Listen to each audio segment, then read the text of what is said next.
পুঁটি শুটকি বা চ্যাপা শুটকি, সেই শুটকি ভুনা করব। তো দিয়ে দিচ্ছি পেঁয়াজ, দিয়ে দিচ্ছি রসুন কুচি।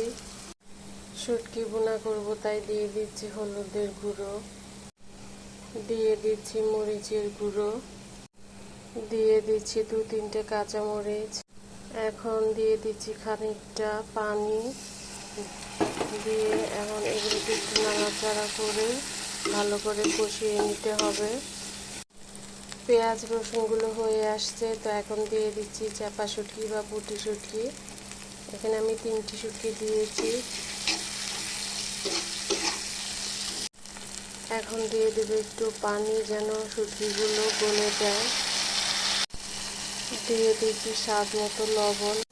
শুটকি ভুনা হয়ে আসছে, তাই এখন দিয়ে দেবো কিছুটা ধনিয়া পাতা। শুটকিগুলো ছিল ভিজা শুটকি, তাই অনেক সুবাস বেরিয়েছে। শুকনো শুটকি হলে এতটা সুবাস বেরোতো না, ভিজা শুটকিতে অনেক সুবাস আসে।